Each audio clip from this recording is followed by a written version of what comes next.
Ray Brown's Talkin' Birds. Made possible by the generous support of the Birdwatchers General Store, Orleans, Cape Cod. Birdwatchersgeneralstore.com. By Vortex Optics with the VIP warranty. Their unlimited lifetime promise to keep you and your optic covered. Learn more at vortexoptics.com. And Beautio Books, an independent family-owned bookstore carrying one of the largest selections of birding books in the world. BeautioBooks.com. Good morning. Welcome to our show number 852. I want to say thank you to our friends from Manomet, a wonderful pioneering conservation and science organization here in Massachusetts, for hosting a fun bird walk that we tagged along on yesterday at a place called Winthrop Beach, just north of Boston, where we saw shorebirds and seabirds, and then in a quiet neighborhood nearby, got some great looks at a pair of Monk Parakeets. Special thanks to trip leaders Sohail Zenda and Shiloh Schulte and Lisa Shibley.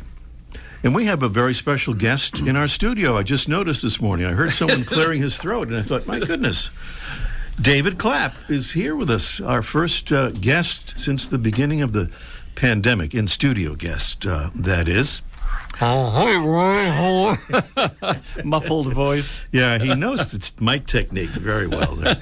Well, David served for, if I get this right, 3 decades as a Mass Audubon sanctuary director, at one point of 2 sanctuaries at once, actually for a long time, I think 25 years. Mm-hmm. He spent several years as an international bird tour leader with Smithsonian Journeys.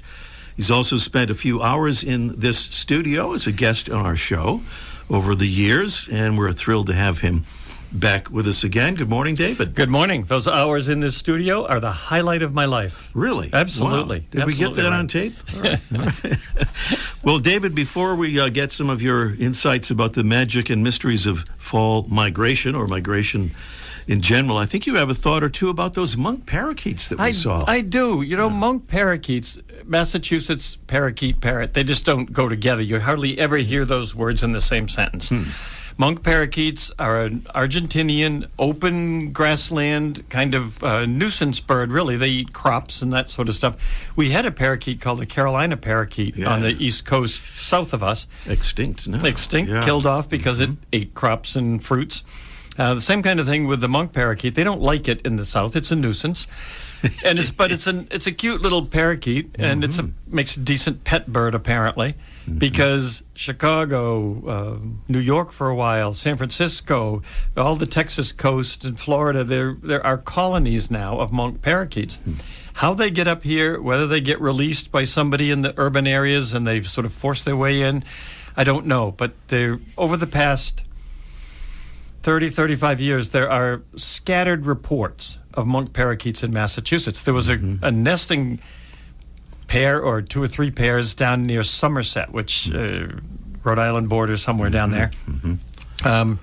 And once they start to nest, they make these huge stick nests. They're kind of, they're not as big as a trash barrel, but they're like a skinny trash barrel.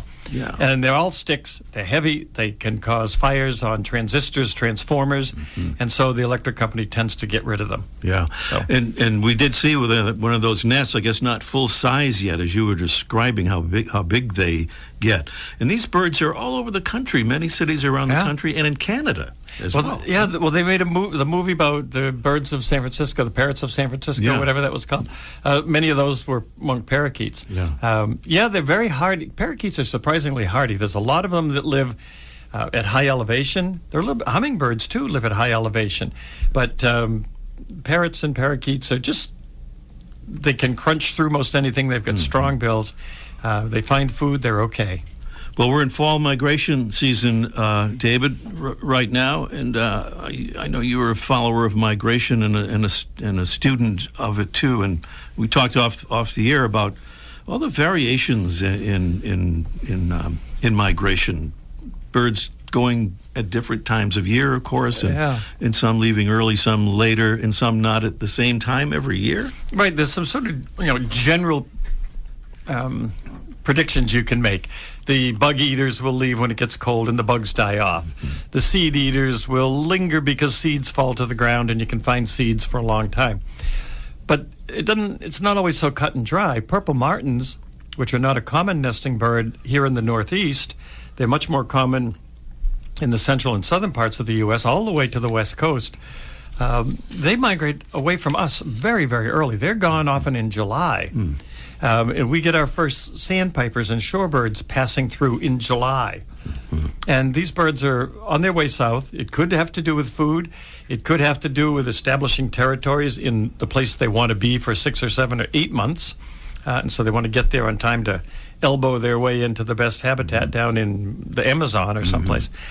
It's really quite interesting. They don't follow a pattern, except that they all follow a pattern. You know, you can be surprised by things, but then you say, well, it's happened before and it'll happen again. A varying pattern, yes, kind that's of right. thing. Well, you're sometime this fall heading out to Kansas and to look at, among other things, shorebirds. Some people might not think of Kansas as a place that has shorebirds or even shores, for that matter. It doesn't, actually. It does have some wetlands, and there's some places in both Nebraska, Oklahoma, Kansas that are quite famous for the number of migrant birds that reach them. Most of the write-ups you see from that area are ducks coming in, prairie pothole ducks, redheads, canvasback teal, all kinds of things pouring into these little puddles. But there's a tremendous number of what I would call sort of grass pipers, sandpipers that are just as happy to be feeding on a wet meadow as they are to be feeding along our shoreline. Ours here in the Northeast kind of get funneled over to the edge, and then they stop moving because they've hit the ocean. So they work their way south. We get a concentration. In the middle of the country, they go from sort of wet spot to wet spot down, following the great flyways down the center of the country. And there'll be things like Baird sandpiper, stilt sandpiper, things that we don't see many of here. Some of the Wilson's phalarope and that sort of thing. Plus, it'll be fun. This time of year, you start to see sparrows beginning to migrate in. You get all those western sparrows coming in, and the ducks as well. Kansas can be, well, I shouldn't say this, but I'm told Kansas can be quite enjoyable. Wow, what a bumper sticker you got there. That's right. Kansas can be quite enjoyable. I love that. That's David Clapp, and we'll talk more with David coming up here in a bit on our show this morning. But we want to do a preview of our mystery bird contest, which we do every week here. I know that David recognizes this sound. It's a medium-sized raptor with broad wings, a short, square tail, and a narrow, strongly down-curved bill. The male is a sooty gray color, and the female is grayish-brown with a striped breast. And by the way, this is a preview of our mystery bird contest coming along a bit later on in the show. Our bird gets its name from the small mollusks it plucks in flight from the stalks of marsh grass. You can see this bird if you're in Florida or heading there this winter.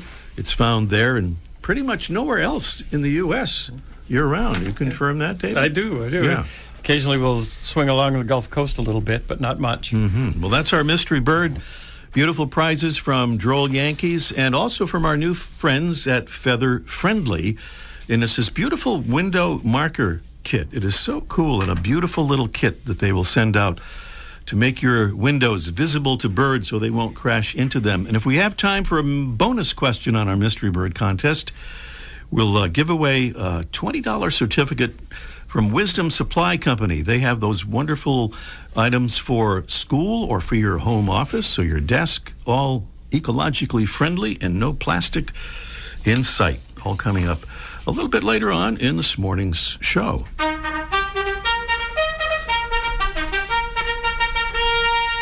And this is our salute to some of the royalty of our Talkin' Birds listener family, our Talkin' Birds ambassadors who help us get the word out about the show and about birds and conservation, which is the word that we're trying to get out here. So I want to say thank you to Byron B. from Canton, Ohio. And David, you'll love this. Byron says he has birded on all 7 continents. Oh, that's wonderful. That is pretty amazing. Yeah, that's a lot of walking. That is a lot. He did some swimming, too, I think. But thank you so much, Byron. Thank you to Virginia M. from Mount Pleasant, South Carolina. She says, new listener, love the show. Look forward to receiving the cards and passing them on to others at all my favorite birding spots. Good. So thank you, Virginia. Yeah, wonderful. And we extend a cordial invitation to all Talking Birds listeners to join our ambassadors family. And being an ambassador is very easy, and so is signing up. Just click on the Get Involved tab at the top of our website homepage, and that would be talkingbirds.com. And David, I know you're going to hate this, but still to come on our show today, Mike O'Connor will be with us for a live installment. Every week. A live installment of Let's Ask Mike about why he finally had agreed to be on the show, even though David Clapp is here.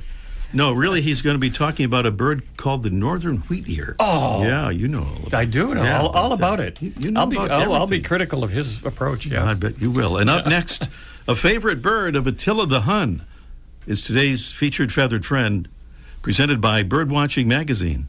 For more than a quarter century, Birdwatching has been North America's premier magazine about wild birds and birding.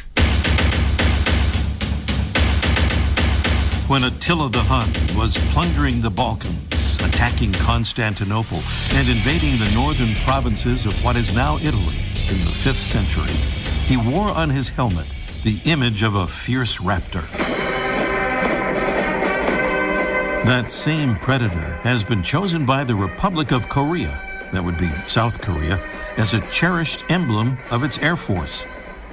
The bird is the goshawk, represented here in North America by today's featured feathered friend, the northern goshawk. This bird is about 21 inches long with a 3.5-foot wingspan.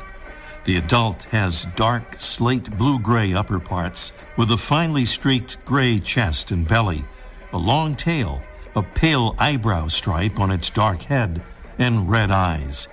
The name goshawk comes from an Old English word meaning goosehawk, honoring its prowess in falconry against large quarry, such as wild geese. Like its smaller relatives, the Cooper's hawk and the sharp-shinned hawk, the northern goshawk has broad, rounded wings for maneuvering or crashing through forest vegetation in pursuit of prey. Attila the Hun apparently liked to attack people, and goshawks will do that too, although mainly for defensive purposes if an intruder gets too close to their nest. Fearsome enough to adorn the helmet of Attila the Hun, and respected enough to earn the Latin species name gentilis, meaning noble. The northern goshawk, Accipiter gentilis, today's Talking Birds featured feathered friend. Welcome again to our show, number 852. Superstar birder David Clapp is our special guest, live in our studio after a too long absence. So good morning again, David. It's good to be here, Ray. It is so great to have you with us. And David, some big developments related to bird habitat and habitat in general, conservation things happening.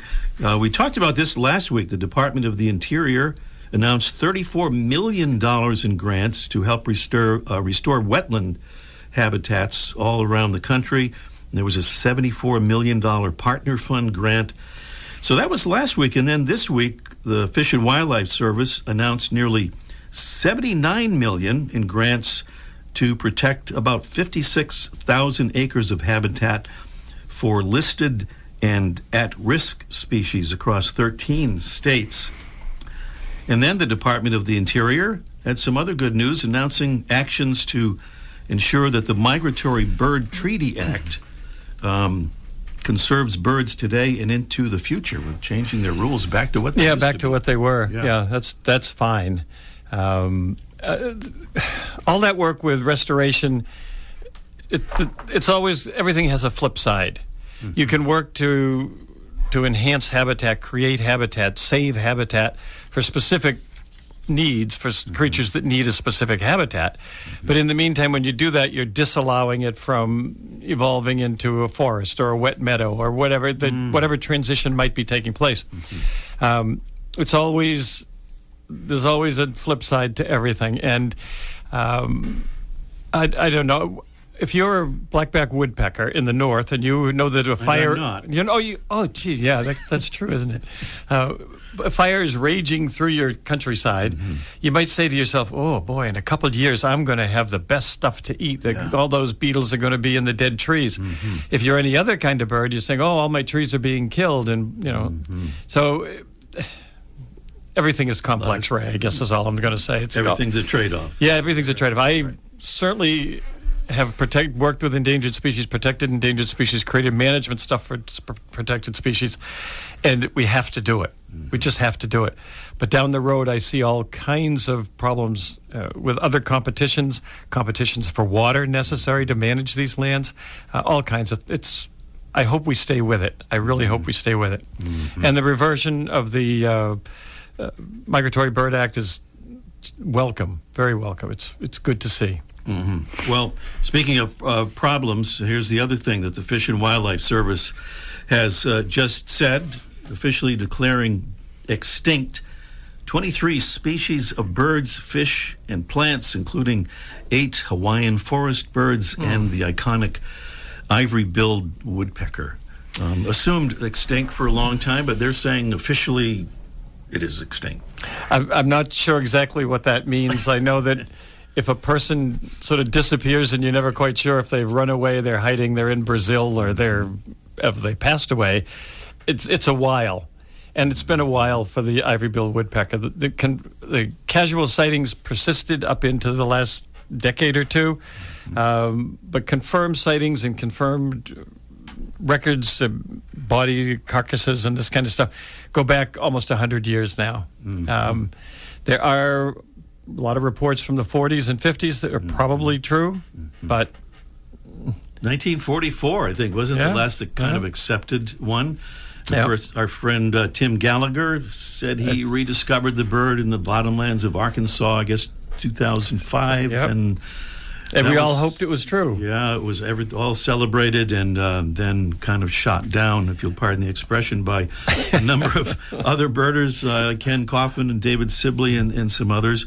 But not everybody wants to accept this extinction of the ivory bill. John Fitzpatrick from Cornell Lab said it was premature to call off the effort. Of course, he was one of those who really supported the alleged rediscovery. He thought the rediscovery was valid and spent a lot of time working toward making it valid. It's difficult. I don't know. I have a reporting system out there from a bunch of animals called Bigfoot, and they tell me that the ivory bill is still around. Oh, well, that's a source. So I don't know, Ray. It's tough. Part of the deal is that when you do something like that with something that's so iconic and so relatively so current, I mean, the Hawaiian birds are a whole terrible, sad story, but the ivory bill is continental. We all had a chance at seeing it, and there's a certain loss of hope, a certain finality to it that really is a bit depressing. And I think that's what bothers people as much as anything else, the idea that you've given up hope. Yeah, but then they say hope is what kills you. So that's the other side. Hope is the thing with wings. Yeah, indeed. David Clapp here with us in the studio. We'll talk about something happier in our mystery bird contest. Oh, good. And that is coming up in just 1 minute. The flutter of a tail feather, the flash of a wing bar in mid-flight. You don't always have a lot of time to identify a bird in nature, let alone to appreciate its beauty. But with Vortex Optics, you'll have the power to bring every wild moment closer. When you choose Vortex, you're choosing to have a partner in the field as passionate about nature as you are. Whether you're spotting old friends on the backyard feeder or packing for a once-in-a-lifetime trip to add a few species to your life list, Vortex offers a full range of optics and optics accessories for every birder and every budget. And whether the birds are taking you to another state or another country, you're always covered by the Vortex VIP warranty, an unlimited lifetime promise to keep you and your optic covered. If you'd like to learn more, or if you need help choosing your next optic, give Vortex a call at 1-800-4VORTEX or visit vortexoptics.com. The sound of our mystery bird. David is sitting there going, what's so mysterious about this? It's a medium-sized raptor with broad wings, a short, square tail, and a narrow, strongly down-curved bill. The male is a sooty gray color, the female grayish-brown with a striped breast. Our bird, this is the big hint, gets its name from the small mollusks it plucks in flight from the stalks of marsh grass. This bird is in Florida and pretty much nowhere else in the U.S. What is it? Tell us or take a guess. No correct answer means a drawing determines our winner. But let us know what you think. And it's 781-837-4900. That's the number, 781-837-4900. A whole raft of beautiful prizes here on our Mystery Bird contest from Joel Yankees and Feather Friendly. And if we have time for the bonus question from our friends at Wisdom Supply as well. 781-837-4900 is the number. And we're calling another number right now. That would be Mike O'Connor's down at the Birdwatchers General Store. It's Let's Ask Mike live, David, in just 1 minute. Beauty-O Books carries one of the largest selections of birding books in the world. New, used, and rare books covering everything from backyard birding to general ornithology, from field guides to photography skills, biography, fiction, and humor. You'll find it all, along with the knowledgeable customer service you've been looking for in one convenient place. BeautyOBooks.com. B-U-T-E-O. BeautyOBooks.com. My name is Kim Hillis, and I'm from Little Rock, Arkansas. I became a Talking Birds ambassador because it's a wonderful way to share with colleagues, neighbors, friends, and even those that you don't know, the beauty of birds and nature. Talkin' Birds listeners, we hope you'll join our ambassadors family. Just visit our website, click on Get Involved at the top of the homepage, and then choose the Become an Ambassador option at talkinbirds.com. Join today, and thanks. Yes, it's true. Mike O'Connor is down there at the Birdwatchers General Store, Orleans, Cape Cod, and David Clapp is here in the studio with us. Mike, David said he's going to be really nice to you today. That made me nervous when I heard him say that. You know, I don't think it's coincidental that we had David on the same day you talked about Attila the Hun. I got to check that. This was a check box to see if Mike was going to pick up on that. Okay. All right. Yeah, you know what? And now we're talking. You guys had that nice depressing lead into my bit. Yeah, on purpose. I'm gonna add some depressing news to it. This is just from my standpoint. The finch forecast was just released. Tyler Hoare's finch forecast, saying, well, all those great finches, the grosbeaks, and the red poles and the siskins that pour down from Canada and come to feeders and eat all the bird seed and get us all excited. Well, according to him, they're staying in Canada this year. So that's not good news for greedy bird seed merchants like myself. I guess the crop is good up there. No, that's good for the birds, actually. The crops up there running cycles, and this year they're having a good crop, according to Tyler. So we won't be seeing a lot of grosbeaks. Although he did say something about maybe some nuthatches or evening grosbeaks. He called it some kind of an echo population. I didn't even know what that meant, but we filled us a little bit of hope. We had a friend in Chicago just the other day saying they had some red-breasted nuthatches there, so maybe that's a little sign too. Well, they're always a little, I mean, I saw one yesterday, but that doesn't mean last year. Holy smokes! Yeah, they were everywhere. They were waiting at the bus stop. They were at the coffee shop. They were everywhere last year. So this is different. You have another bird species you wanted to talk about. Oh, that's right, northern wheat ear. Yeah, northern wheat ear. Yeah, we talk. I think everybody kind of does the same thing. You sit at the same table at the dinner table. You sit in the same seat for TV, or you go on a trip and you always go to the same cottage, or you eat at the same restaurant, or go to the same ice cream shop.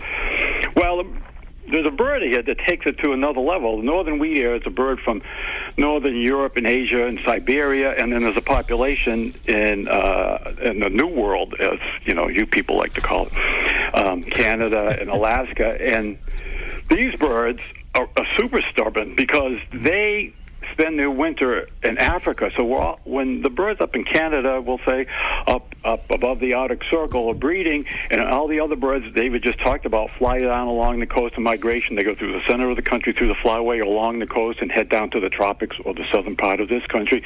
They all have that same route. Well, the wheat ear, which is a little bird, not much bigger than a bluebird, actually smaller than a bluebird, not very colorful, has historic roots in Africa. So instead of following all his friends south, it flies across the Atlantic in the case of the Canadian population, maybe stops in Greenland, then goes to Europe, and then flies down, continues, goes over, we'll say, the Mediterranean, and then into Africa to spend the winter. Crazy distance, and the birds that breed in Alaska fly across the Bering Sea, and then across Asia, then across the Middle East, and then again into Africa. These guys love Africa.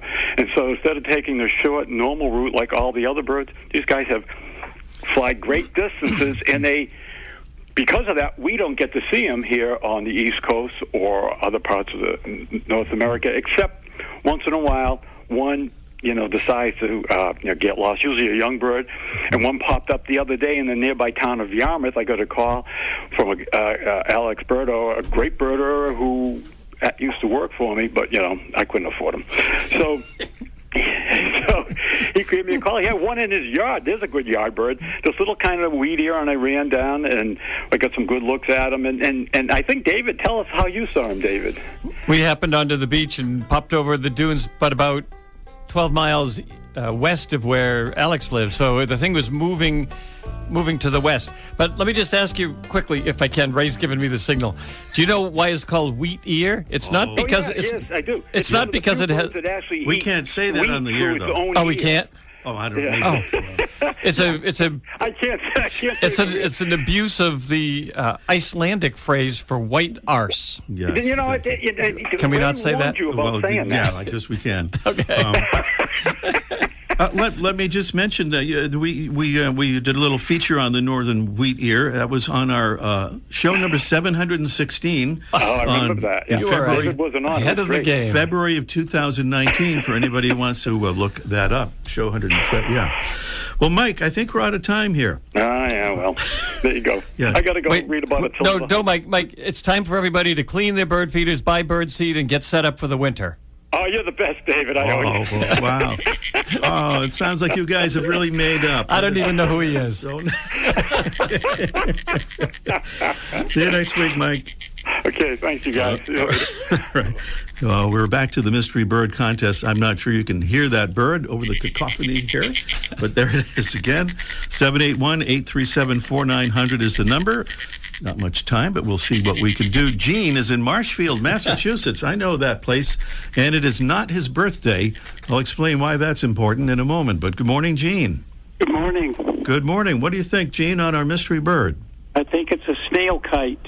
A snail kite is what Gene thinks it is. Okay. You know what? You are absolutely right. The reason I mentioned the thing about the birthdays because we had Saskia waiting on the line, and it is her birthday, so we didn't get to her. But Saskia, happy birthday! Yeah, from all of us here, including David, not Mike, but the rest of us here for sure. So, Gene, you're absolutely correct. Snail kite is the right answer. Snail kite. Nice going. Yeah. Pomacia snails, which are actually about the size of a golf ball. They can be quite large. They have a very long hooked beak, like you said, to reach into the shell. And escargot. All right. Gene, stay on the line. We'll get your address, and we're out of time before we go. I would next be glad week to give the prize to the mystery girl. The birthday girl. Oh, can we arrange that, Jesse? He wants to give the prize to our birthday girl. I don't know if she's still on the line, but we'll see what we can do. That's a nice gesture, Gene. Thank you. Okay. David, we're just plumb out of time here. Thank you so much for being on the show with us. We still have a pleasure. Okay. Sorry, I got a little distracted there. Next week, our guest will be Prabita Saha, one of the founders of the Galbatross Project, which aims to increase public awareness about and scientific study of female birds. I was going to say Saskia is on the line if you want to talk to her real quick. Hi, Saskia. Happy birthday. Hi, Ray. Okay, we're out of time. See you next week. The bird show. I like that. Ray Brown's Talking Birds. Made possible by the generous support of the Birdwatchers General Store, Orleans, Cape Cod. Birdwatchersgeneralstore.com. By Vortex Optics with the VIP warranty. Their unlimited lifetime promise to keep you and your optic covered. Learn more at vortexoptics.com. And Beautio Books, an independent family-owned bookstore carrying one of the largest selections of birding books in the world. Beautyobooks.com.